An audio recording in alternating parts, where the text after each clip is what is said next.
Hello, good morning, everybody. I'm at the park with the dog on a walk, and I thought I'd take you with me. So, happy Tuesday. Still kind of foggy out.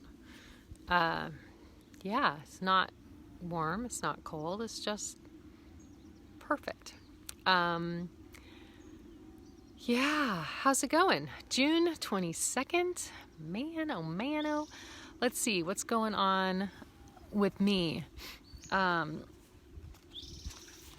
a lot of you have been asking how my tooth is. Better, but I still can't drink anything with ice. So, hanging in there, doing well. Hopefully we'll be getting a new night guard that will help a little. So I'm doing good. And let's see what else. How is Toby doing driving? Really, really good. But Mo, come here. She's got her nose in a gopher hole and she just got a bath. So come here, girl. So yesterday he blew through a stop sign, just about gave me a heart attack. We're still there, but doing good. And let's see what else. I did get some good news for those of you who have been praying for my book proposal. I heard back from my agent, so very exciting. It just means she says, yes, looks good. Here's some corrections you need to make, and send it back to me, and then she'll start sending it out to publishers to check out. So, very good news. Whenever something like that happens, you're like, okay, here we go. And then a little bit of pressure comes on, like, okay, I really have to finish it. Oh man, I really have to do this. So that is super good news. Thank you for all of your prayers and questions and all that. So, and for those of you who submitted a big time grace story, I'm getting to them. That's my next thing. I'm finishing this one chapter, and then we'll be working on all of those little mini stories. So this is my plan to basically write up all of them and send them to whoever the publisher will be, and then they kind of get to decide what gets in the book and what doesn't. I don't know how many they're going to want. So, Mo, she just dug and flicked dirt all over me. Oh my gosh. What? She's going after the gopher. Look at you. She is intent. Sorry, guys. Wow. Anyway, there we go. So, if you have a big time grace story and you've already sent it, patience. No, Mo. No, that wasn't you. Stay. If you still have one to submit, then send one in. Love to write about it. And that's that. So I am preparing for a weekend away with my dear friend from college, and super excited to go hang out with her for three or 4 days.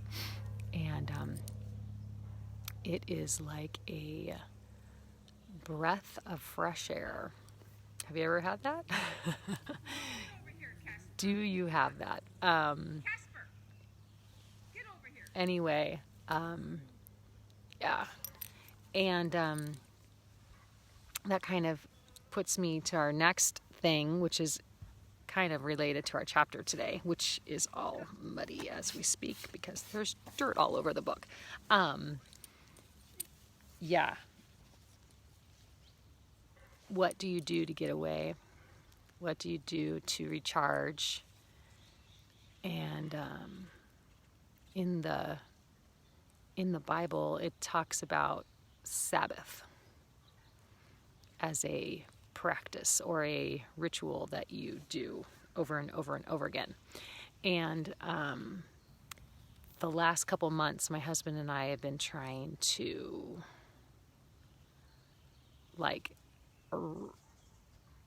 reinvent this in our lives. I think sometimes Sundays is like we would get up and go to church, and then the rest of the day we just work.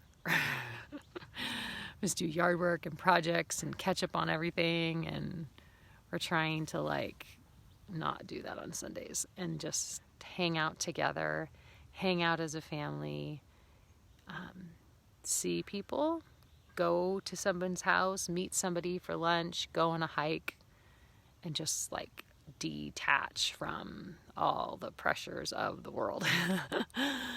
And sometimes we do a really good job and sometimes not so much. So wondering about that for you, because I think that when you do that, something changes inside that makes you just breathe a little bit deeper. Anyway, yeah, I have a chapter for you. No, I'm not talking to you, Mo. I'm talking to them. Chapter for you, and it's a little bit about this. This is about Sundays and Sunday rituals, but from a perspective of my children and what it would do to them. So, they're kind of past this, but I'm sure there's a lesson in it. We'll see. So this is chapter 39. I'm realizing that I probably need to have her leash hooked around me a little bit better so she doesn't go running off. Okay, Mo. No, you stay. Good girl. Chapter 39, episode 2. No, season 2. Sorry, I can't read. Season 2, episode 5, the camp out. Oh boy, camp out. This was when they go camping and Nellie and Willie get poison ivy all over them. And Mrs. Olson too. Yeah. And it's called More Than Sunday Rituals. And Carolyn Ingalls says this quote, "Fellowship and neighborliness are not just for Sundays." And I would say also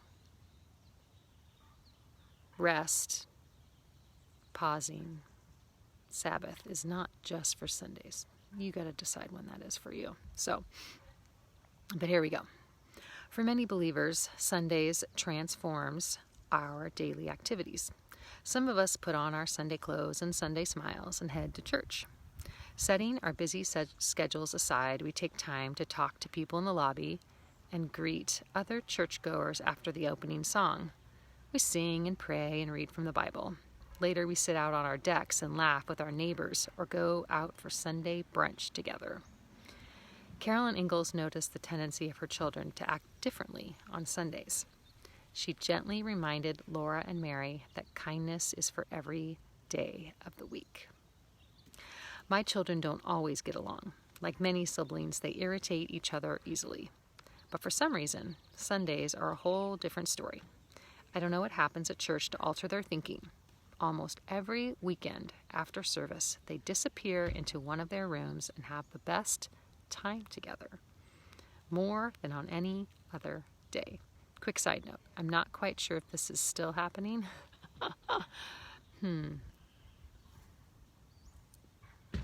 Probably not.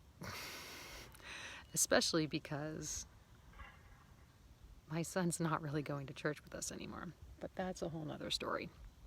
So, different times for different times. Let's continue. No, Mo, stay. Sometimes I find myself wishing that Sunday would come around so the bickering would stop for a few glorious minutes. It's such an incredible, spirit-filled day, and we all need more time to come together and refresh our souls before the week starts. Mo, no, sit. Sit. Sit. Good girl. I realize every day can't be a Sunday, but how can we bring a piece of it into the ordinary days? I'd like to think our patience and kindness, we have another dog, are not dependent on the day of the week. My faith has to be more than simple knowledge, more than Sunday rituals. The fact is, the Holy Spirit is always with me. He never leaves us. If through the Spirit the love of Christ is dwelling within us, then naturally it will spill over into every corner of our lives. We can cultivate this love all the days of the week when we obey and make a special effort to be good to the people around us. Carolyn's advice always rings true. Kindness is for every day. And the verse is from Ephesians 3:16 and 17, and it says, I pray that from his glorious, unlimited resources, he will empower you with inner strength through his Spirit. Then Christ will make his home in your hearts as you trust in him. Your roots will grow down into God's love and keep you strong. And I guess what I would say is, oops, there we go. I guess what I would say is, what is your practice of Sabbath, of rest, of pausing? Do you ever stop to consider what God has given you and how you can enjoy it? Yeah. That's my question for you. As my dog is going crazy at the park, maybe this wasn't the best idea. I think for me this next weekend, there could be nothing more pausing and reflecting than a weekend away with my friend Jody. So that is definitely Sabbath, rest, or whatever you call it. It doesn't have to be on Sundays. It doesn't have to be every week. It's just important that you do it once in a while. Yeah. So, Grace just said, I love a good Sunday nap after church. Very, very good. Hope you guys are doing good. And, yeah, find a place to get some rest. Find a little corner of your world to recharge. And hope you have a great week. And send in those stories. Yep, send them in. Love you guys. Okay,